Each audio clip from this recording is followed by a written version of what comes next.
I'll do all the information. It's 7 o'clock. I'd like to welcome everybody here to the Shorewood Park Sanitary District meeting. We'll start off with roll call. My name is Rich Stork. I am the chairperson of the Sanitary District. Al Powers, board member. Dean Fidel, treasurer. Matt Anderson, vice chair. Sue Means, board member. Tina Heilberger, clerk. And then we have Terry Peterson over here, who is our operator from LLJ Wastewater Management.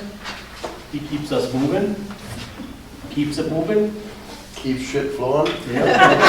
Literally. Yep. The first order of business is the approval of last month's meeting minutes. I think we've all had, board members have had an opportunity to review these. So I'll be looking for a motion to approve the minutes from Tuesday, December 2nd. I'll make a motion to approve. I'll second. All in favor? Aye. Okay, so Tuesday, December 2nd, meeting minutes are approved. Thank you. All right, now we'll move right into the wastewater operator update, and that'll come from Terry. And he's prepared. All right. Total for the month was 261,400 gallons. The high was on the 24th at 95.70. The low was 69.70 on 12/3. Average was 84.32 a day. So he's talking about the gallons of sewage that we pump towards our treatment plant Daily. daily. Yeah. And we're allowed up to 15,000 gallons written in our current permit. That's what we're allowed to pump. So we're well below what our margins are. What was the average, Terry? Average was 84.32. And even in that permit, I think it has to be an average of so many days at 15,000 gallons or more. So we're always way, way below. Even in the summer with all the summer people up and stuff, it'll bump over a few times here and there, but it'll never. 4th of July and Labor Day, Memorial Day, those days when there's a lot of people around. Perfect. What else did you do this month, Terry? Plowed the road out to the ponds. Okay. Went down, checked that out. I don't know if I did it once or twice. I don't know. Been into checked the wells or the pumps twice. I was down there too, and I plowed too. So Okay. a little sampling. Did some televising. Terry did some televising. I shot this email out. This is part of a bigger project, and we'll get into that. That kind of corresponds to our permit and our new permit. He televised a zone this last month, and we did that for two reasons, and that was the Rushway addition. That's basically from the old Peterson Resort, and he televised north down to the first manhole in the Shorewood Park Sanitary District. We did that for a couple reasons. We haven't scoped that out in the past 2 years. That's our highest point. Good gravity flow down there. I don't think you've seen anything infrastructure wise. It was all real good. The pipe looks good. Up to one little belly in there. Right at the manhole. Okay. By the old resort, where the resort was, there one little belly in there. But Okay. that's what's good. The second reason we did that, and we'll get into this in new business, is we wanted to verify how many actual sewer hookups are in that line for that group of homes. And Terry's identified how many hookups are there. We'll use that information for some information that's coming here in new business. How about anything else? No, we're good. I'll fill in one other thing he did do, because that was part of my process. He did review, I'll just move into that's a wastewater operator update, I guess. Is there any questions on that? Thank you, Terry, for your hard work this month. We're going to move right into the chairman update. Chairman update this month was really had to do with verifying our permit. We've been working on the MPCA permit for the last, well, it expired in 2019, 2020, but it was kind of waived because it was tied up into that possible expansion. They came to us earlier this last year and said we got to get our permit updated. It does get updated every 5 years, so we've been operating on a permit from 2015. So it went through the whole process of, with the MPCA to write our new permit, our operator permit, and the guidelines that we have to operate. And that process took probably up to 6 months with the MPCA. They looked at our past permit, what our infrastructure was, if there were any changes, which there were none, and they rewrote that permit. So we did get a draft of that permit. There were some minor changes and some upgrades that we do have to do to that permit. One of the big things that we are going to have to do with our permit now is we have to treat for phosphorus. So Which that- was part of the old permit, but nothing ever got done with it. It There was? A high recommendation in the old permit. Okay. That something was addressed with it and nothing ever got done with it, so. Okay. It's just carrying over to the point where it's now enforcement.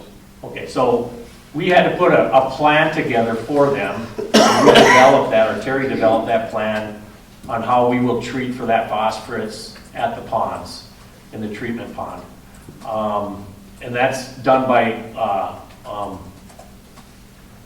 putting a chemical, I think it's elm or Yeah. alum, and it comes in either a liquid form or a granular form, and we have to put that into our ponds, probably our secondary ponds, before we discharge our sewage into the ditch. And before we do that, it's got to meet some certain requirements. And that's based on testing and so on and so forth. It was a new regulation that we have to stay below a certain level. Once we figure that out, that'll be a little bit of trial and error and figure that out. And of course, sometimes we're going to have to treat more than others depending on the testing that Terry does. But that's a new process that we needed to budget for. And we did start budgeting for that, I think the last 2 years. We did set some money aside. So that's something physically and which is going to cost us more to take care of in the future. And that's part of the new permit. Which the alum that we put in it never takes it out of the water. It's always there. It just grabs the phosphorus, pulls it down so it doesn't drain out of the pond when the water goes on. So it's not a one-time treatment. It's going to be ongoing forever. At some point, you gotta drag that pond then? No. With a little luck, the sludge stays like it has been and keeps eating and doing what it's supposed to. It just suspends the phosphorus up out of it and then it'll pull back down into it, so. So the permit is basically ready to go. It's sitting in I think a 30 to a 60-day review, or not review, it has to go out into public. So the MPCA, they'll put it out, publicize it somewhere, just to let the state know that that's out there, that our permit is up for approval. Once that's done, they'll issue us that permit, and then they'll give us the expiration date. So we're expecting that within the next 6 months. Once we get that issued, then we start the whole process of that treatment. One of the other things that was written into that plan that wasn't before was we have to come up with an I&I reduction plan. I&I is, what's the exact, it's influence, it's not sewage, but it's rainwater, sump pump water, water from storms that gets into our system. It's basically clean water that gets dumped into our sewer system, and they want to limit that. When we do our infiltration and inflow, basically it's infiltrated water that we don't want into our system. You can't have a totally tight system. It's basically really hard to do that. These pipes have been in the ground for over 30 years, so there are cracks, there are weepage areas, water comes in from our manholes. But one of the biggest cause of I&I is either sump pumps.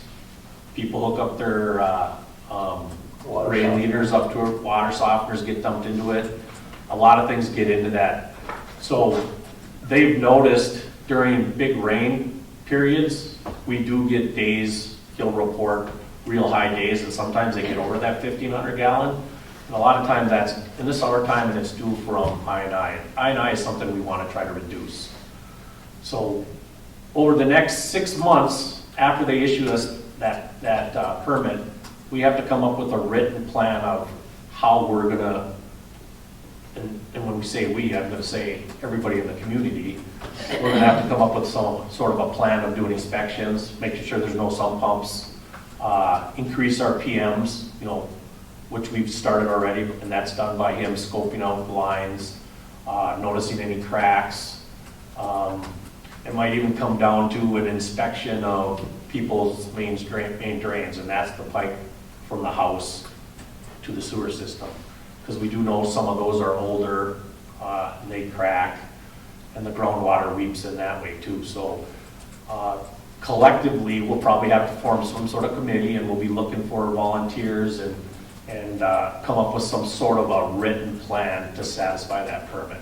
So that's something else that we'll be talking more and more about here in the coming year, and the next 5 years to satisfy this permit. So we did address this with our engineering firm and with Terry. It could be simple as, like I said, we inspect main drains. We send out a survey and we ask who's got sump pumps. We verify that the sump pumps are just daylighted and not hooked up into our sewer systems. We find out who has rain leaders and make sure that they're daylighted and not hooked up into our sewer systems.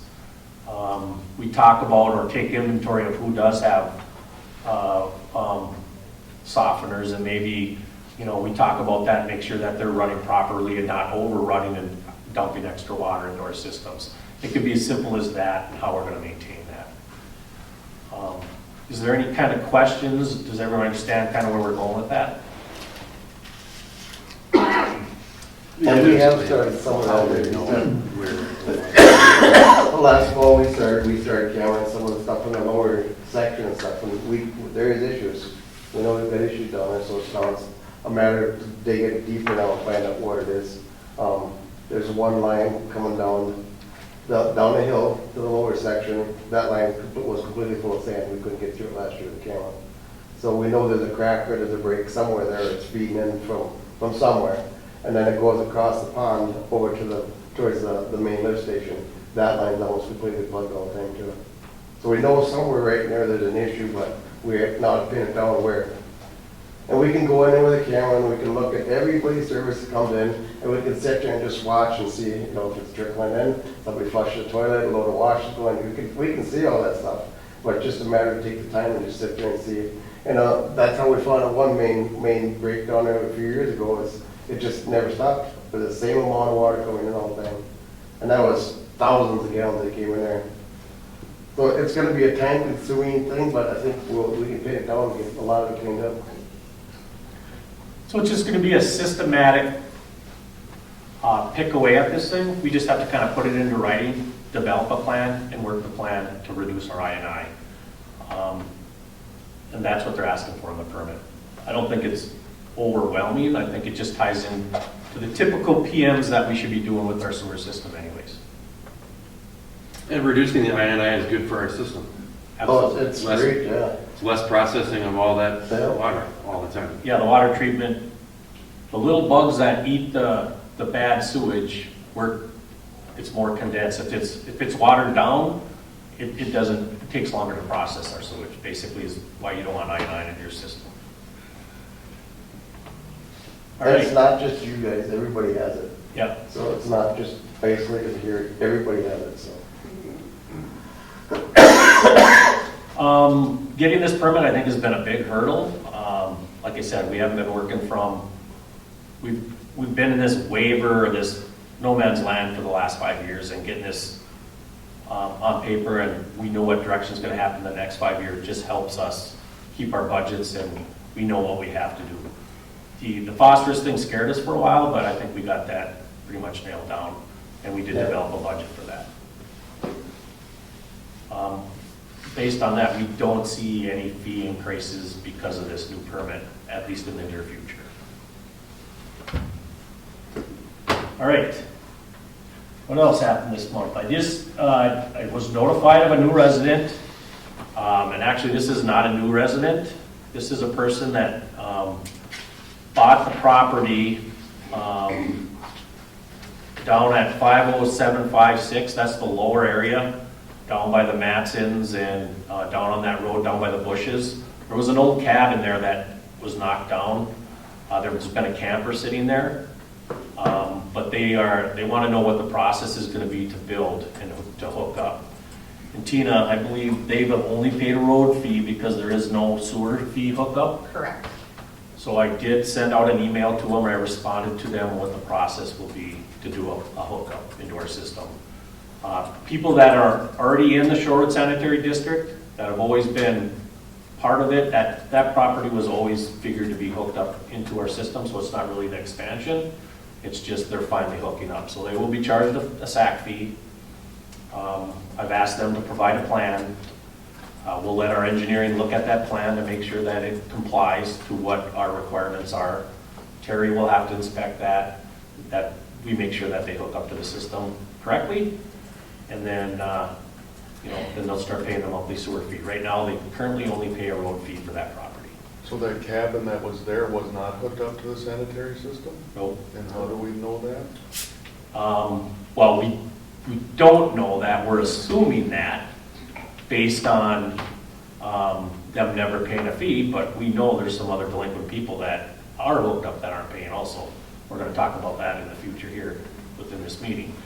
So we're just making that assumption. You will probably have to verify that. So I threw those questions out. I'm waiting for a response. Yeah. Yeah, easy to go in there and try to find the service line if there's one there. Yeah. So if there is a service, there might be a stub out for them, Well, but, Can you find that scoping? yep. Because I don't think that cabin was livable for years, was it? It was Ever like since half we've built. been here, I don't think anyone ever could stay in there. I think it was just an old cabin sitting there.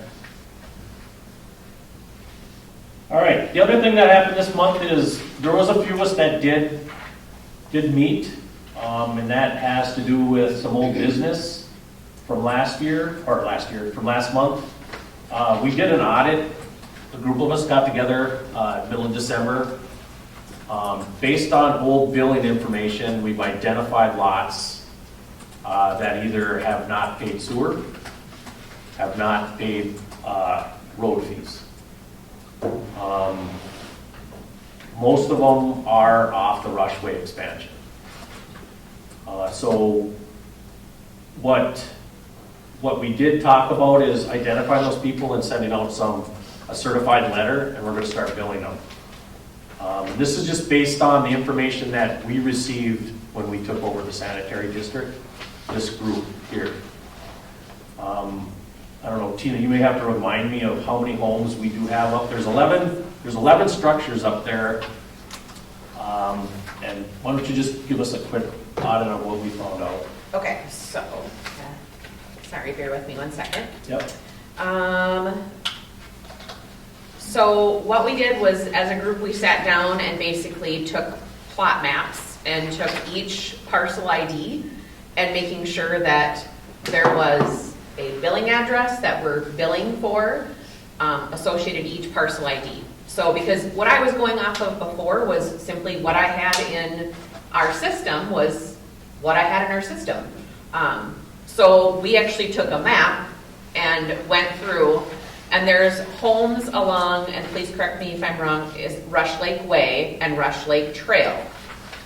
So, so basically where the twin barns are there's a road back there, which is Rush Lake Way, and there are homes there, or properties, parcel IDs, that some of those residents are paying a sewer fee. But as of right now, none of those residents were paying a road fee. And the reason for that is because it's a private road, and in the past, when Nestle Township was plowing for us and we were not being charged, it wasn't an issue. They were just kind of grandfathered in along with it. Well, now that we have to pay for plowing, and as part of our MPCA permit, we're required to maintain that road because we're responsible for the infrastructure underneath that road. So, there is 1, 2, 3, 4, 5, 6, 7, 8, 9, 10, 11 plot IDs that are not paying for a road fee or a sewer fee. And so part of what Terry did was to identify if all of those property parcel IDs have sewers that are hooked up and being used, correct, Terry? Yep, And then what did you find out of curiosity? Like, a bunch of holes in the ground. So we went out 750 feet from the manhole by the old Peterson Resort on the corner. That's where we tied in those other structures there for the other lots. And on the road side, there's 1, 2, 3, 4, 5, there's 6 hookups from that side, which 4 of them are in the old campground. There's an issue with I&I, because they should be dug up and capped off. Okay, so let's just back up. yeah. So we're talking the road side, and we're talking on County Road one side, not the lake side where the Not the homes are. lakeside, we're out Okay. between Rushway, Lake Way, and then the main road up there. So where the old campground, there were multiple main drains Yeah. that tied into our system that never got plugged up properly. No, because when we went down and, for the Jones side, when we went down and started that up, Yep, the one line, there was 16 lines that came into it. Different campground, different campers and stuff all tight, so. Yeah. We know there's an issue there, we know there's 4 lines going in there. Okay. And then beyond that point, there's a manhole, and there's just one other line in there that goes in there. That goes towards the road, which there's no houses in there, just sheds. okay, so basically everything currently that heads to the east or the roadside, we have to go in there and block that up to reduce any We possibility. should cap those 4 out that are in there. Okay. So I show 1, 2, 3, 5 lots is what I show there. Right, Parcel IDs. Which, yeah, I'm sure it On is. the so basically between Rush Lake Trail and Rush Lake Way. yep. Yep, Okay. So you don't think they capped them, Terry? when they- no, I know they didn't. I Really? know they're not capped. 100% know they're not capped. And currently those 5 parcels are not paying a road fee either. Okay.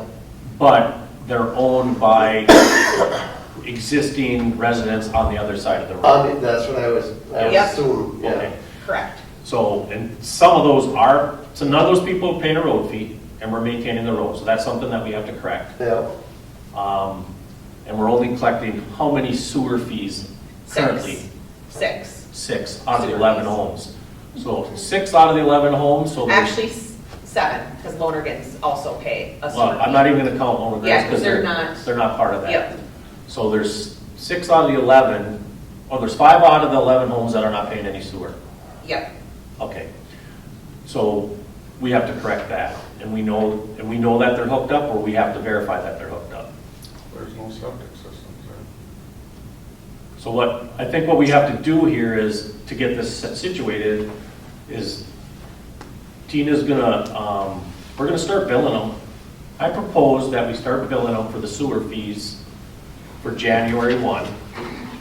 We send out this certified letter saying that we're gonna start billing for sewer fees. That's the number one thing that we have to take care of. Yep, and I did present all the board members with the draft that I put together for that. So I need your input on how you would like me to, again, this is just a baseline start for where we want to go with this. We know we're gonna get kickback, all right? We're gonna have to explain this. We're gonna end up coming to a meeting, but we gotta get the process going. But I think it's important that we start billing for them. And if they can prove to us that they are paying, or they're not hooked up, and they have a sewer system, we can always null and void those bills, correct? Correct. Okay, Yep. so I want to take care of the sewer portion of it first, because that's the most important. So I will be billing an additional, well, I guess the question I have is, so there's this one, this one, this one, so there's 3 there. Well, Tina, we'll sit down and Okay. verify that. I Okay. just want to get the nuts and bolts of it down here and get it Okay. out in front of everybody. Okay. We'll determine what lots they are Okay. based on what Terry's providing. We don't have all the information yet, Yep. we'll get that information, but I want to start billing them for January. It's going to take us a couple of weeks to get that process done. Yeah, We'll be able to present that at the next meeting. so it'll actually be their February 1 bill that they would be billed for January and February, because January bills have already went out. Okay. So, just to make that clear. And you had 11 PIDs? We have 11 PIDs on the lakeside where there's structures that should have some sort of a sewer system. Okay, because that's what I have, is 11. Okay. 11 service lines coming in. Okay, so every one of those properties has a sewer line going to Yeah. it. And we know that there's only 6 people paying for sewer. Because I marked each one of them, and I'll show you guys this when we're done, we want to see it. Yep. How many feet from the main manhole out? I got it marked right to the foot of what every service line came in, going either way. And then I went back down yesterday and measured houses from the manhole out to the middle of each house. So it kind of coincides together, so. Okay, perfect. So that's the number one thing that we want to make sure we get into this certified letter is the sewer. The next thing comes with it, any house that has a sewer has to pay a road fee. That's how the rest of the park operates, that's how we maintain our sewer system and maintain the road above our sewer system. So along with those sewers systems, all 11 of those structures, every house that has a sewer system has to pay a road fee. And none of them are paying road fees right now. Okay, so that's the next thing that we have to get out to them. Now, what the question comes into is the lots on the other side of the road that doesn't have a sewer system. I think there's different points on how we should handle road fees. Within the park, there are some residents that have more than one lot, and they're paying multiple road fees and only one sewer, right? Because they're not typically using that lot. So there's a couple properties in the park that don't have sewer systems, but do utilize our roads to access those properties. So there's a couple different variables that are going on out there within the park and how we charge for the road fee. One of them is that doesn't matter if you own 5 lots and you have one sewer, you pay the one sewer, you pay all 5 lot fees, which means be $37 for all 5 lots if you own those 5 lots. That's one way to take it. I put out a proposal, a different proposal. I think that my personal opinion is that if you pay a sewer fee and pay a lot fee, I think you should only have to pay one lot fee, because a lot of times you're not even utilizing that lot, so it's just an extra property. When you say lot, you mean road fee? A road fee, yeah, road fee, lot fee is the same. So I kind of put a proposal together that if you already pay one road fee and you pay a sewer fee, I think you shouldn't have to pay additional lot fees, because you're already paying your cost to maintain that road. Now, if you sell that lot and somebody puts a structure on, or they put a sewer in, of course, then they'd have to pay the sewer and the lot fee. So I put a proposal to handle the lot fee together, and I sent that out in an email, and I don't know if you guys kind of read that. I did, and I have a different take on the paying one versus paying each road fee per lot. Because the road is being cleared regardless.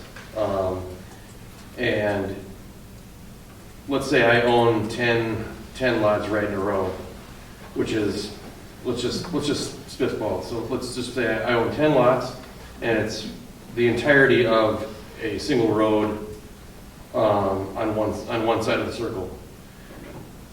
It obviously costs more than $37 to plow that road, where I'm only being charged $37 to have that 10 lot length of road plowed. And for those that are as fortunate as they are to be able to own multiple lots, you know, I don't think that it's too much to ask to, if your plot of land is in front of a road and you need that road to access that plot of land, then you should pay the road fee. I, does that make sense? Am I making sense? I agree with you. I just, Well, can't you just take the width of their lot and do a cost per foot on not everybody's lot's the same, you know what I mean? It's complicated. that's a good point. That's complicated. That's a good point. Yeah. I would be a proponent of that. I would be for that, because that actually represented You actual say that because mine representation. goes around the corner, so. Right, and mine's, what, 50 feet, so, yeah, like, I totally get that. If you're looking at like, so the property to the right, when you first come into Shorewood there's not a road fee paid for that lot at all, and that is how many feet long is that? We're talking the farm field. The farm Yeah. field, Right. yeah. Okay, so That the 2 farm, acres. yeah, it's 18 acres. Oh, all of it. Yeah, so there's no road fee paid for that currently right now. So with your proposal, they would not pay an additional road fee because they're already paying a road fee and a sewer fee. Mhm. So they would essentially be grandfathered in. But This is the way what that I, Matt's saying though is that when you look at how long that roadway is, If you want to access that far. that's,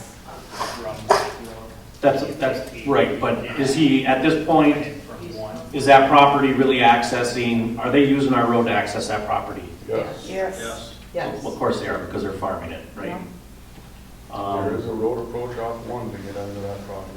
I would say if the owner didn't want, I'm sorry, I didn't mean to interrupt you, Joe. No, If there is an owner that has five plots in a row, and they don't want to pay the road fees, then one of the ends could be, like, then we shouldn't plow there. You know what I'm saying? Unless it's in the middle, because then it has to be plowed.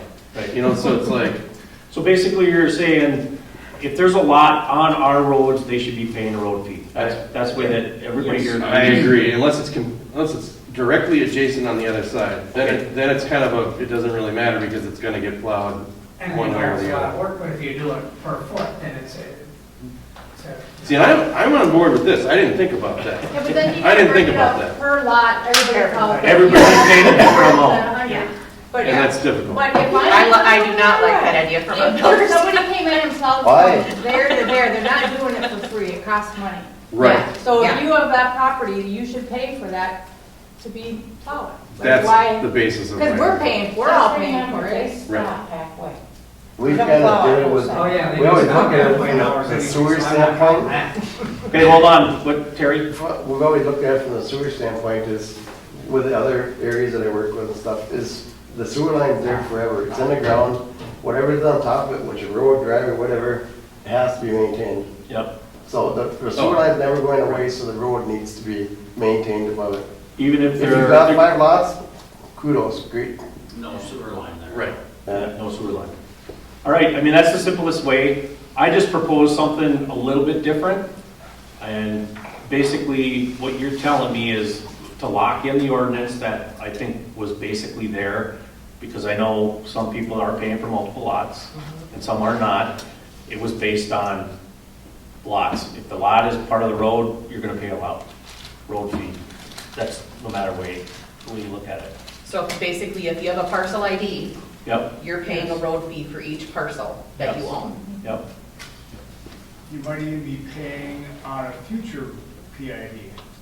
I'm pretty sure I pay for You the do. idea of access later. Yeah, you pay multiple road fees for multiple. Even though You, it's you not- hold the record for the most. I don't know if that's something you want to be proud of. No, but that also opens up the, as you guys are discussing, the other Yep, areas of being able to enjoy the neighborhood and having access to the area of if you're gonna even use it, or the idea, right, mine's an Yeah. idea of using it and I pay. Yeah, The idea of using that as an access or future access for a resale would, possibly qualify for A road fee. for having access. all right, so we'll maintain what's been there always, that if there's a partial ID, we're gonna start collecting the road fee for that parcel ID. There are several that are already doing that, but there are several that are not. So we just gotta get caught up with those also, and they'll also get that certified letter. We will get kickback on that also, there's already one guy that's fighting us. We do have repercussions. We can, because we're regulated by state statutes as a sanitary district. We do have to maintain our infrastructure. And if they do not pay us, we can collect it from their taxes. So we just have to, we've realized, we kind of knew this when we took this over 3 years ago from the old operator and the old regime, that there were some people that were pulling their weight. And we just want to clean that up. I think it's a fair way. It's just a matter of fairness, you said it. Yeah. It's a matter of fairness, and if you've been able to get by without paying it for this many years, you know, consider yourself fortunate. But it's a matter of everybody pulling their weight. Yep. So we're in the process of cleaning that up, and just pay attention to that. We'll get together and we'll nail down those properties, and we will send out certified letters. Like I told you that day when we were talking about it on the phone, I gotta wonder, these people are gonna think, well, I wonder where this goes when we flush our toilet. Oh, they know. They're not. But I mean, that's just the mindset. Yep. Exactly. Yep. Can All right. we, can we set a date right now to do that, or do you want to do that afterwards? Well, we can set a date. A Tuesday always works best for me. Okay. Terry, do you need, does Terry need to be there? It would be helpful. They Yes. don't come in his. Does Tuesdays are next, fine. what about next Tuesday? Does that work? Yes. Yes. Next Tuesday, okay. What, 7 PM? That's fine. Can we get the space? She'll find it. Okay. Okay. Any questions on that? All right, so that's all I have for an update. The big thing was the permit, the auditing, getting our bills moving and collecting the money that's owed to us. I guess we can move right into financial. Currently, our current checking account balance as of today was $127,618.67. Our investment balance was $227,358.02. And our investment cash value was $33,399.76. Our bills for the month, we have an East Central Energy bill of $196.42 that is automatically debited from our account. And then we have a bill from LJJ for $2,825. $1,700 of that is our normal, OM9. yes, just preventative maintenance service. And then 1,125 of that was for televising the sewer lines that we just discussed. And then from the man, I have description on here, so you can look at that. So I need signatures on that, and then as well as I'm passing down the board minutes from December, the approved copy, so that you can sign that so I can notarize it. I'm going to need a motion to approve the bills. I'll make a motion to approve the bill. I'll second it. Thank you. All in favor? Aye. Okay, bills are approved.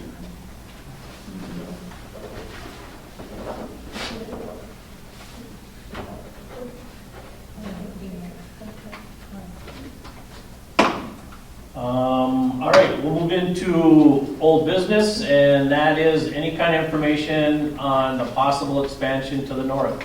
And I'll let Dean take that information up with you guys.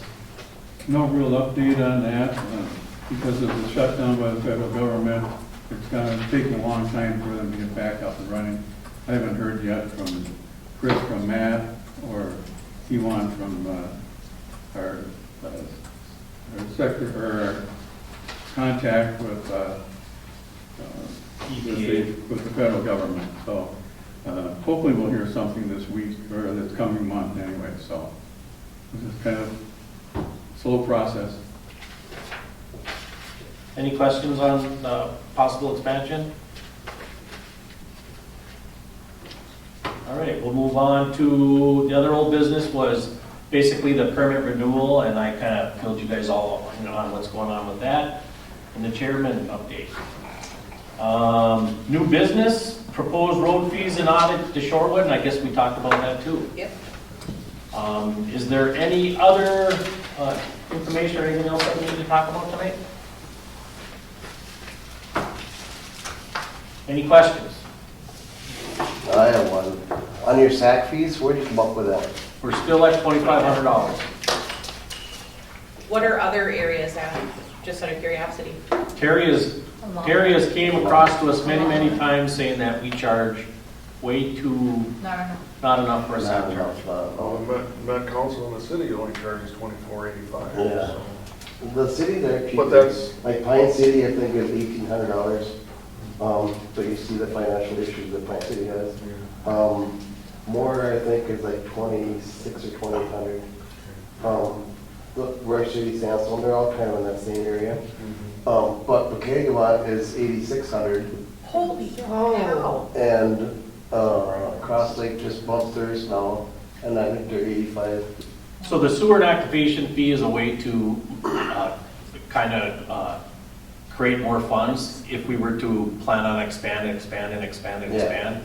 Within the park proper, there's probably only 3 or 4 lots that we could possibly hook up to our system existing within the original infrastructure and the expansion up to Peterson Resort, because they are finally brought back in because they were always into it. As you can tell, they had multiple hookups before when they had the park, and that was never really cleaned up from when they went away.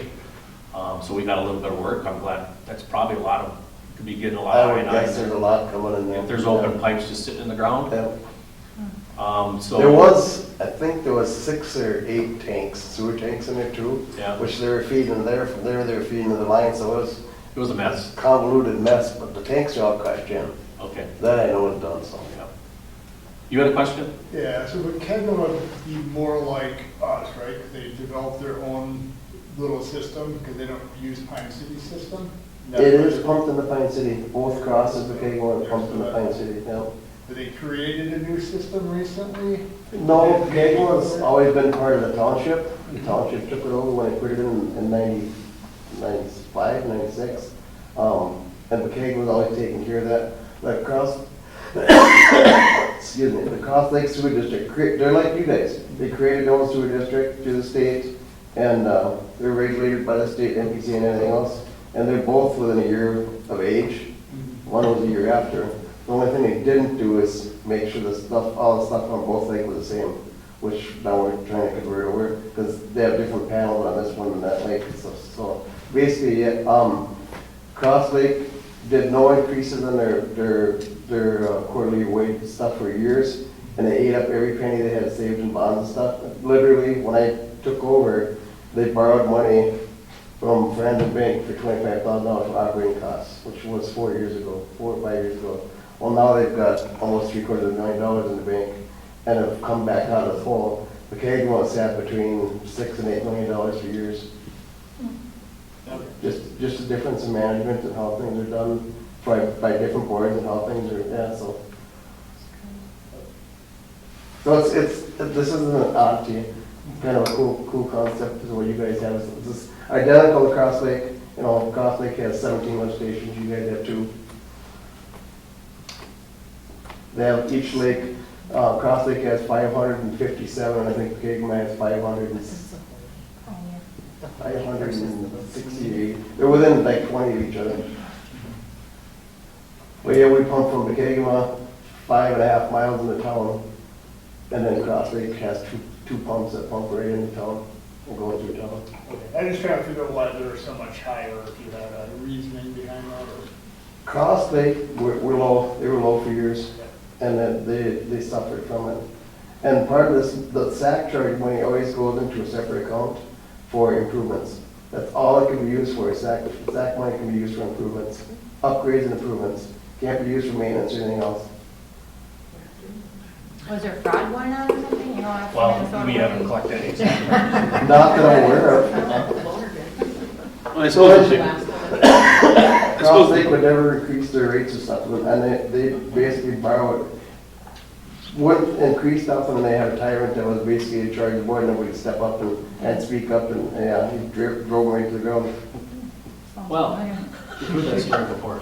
I suppose we won't have to worry about that because we don't have a growing community. Yeah. No, and they've cut way back, and there's usually, Cross probably has between 5 and 8 a year, Pecagawat probably has 3 or 4 a year now.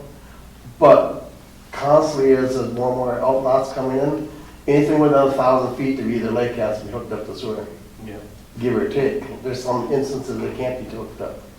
Well, there's a different story there too. We're limited based on our treatment plant. Yep. They can pump as much as they can into that other sewer system. Well, So they continue can, to they're grow. both limited to them.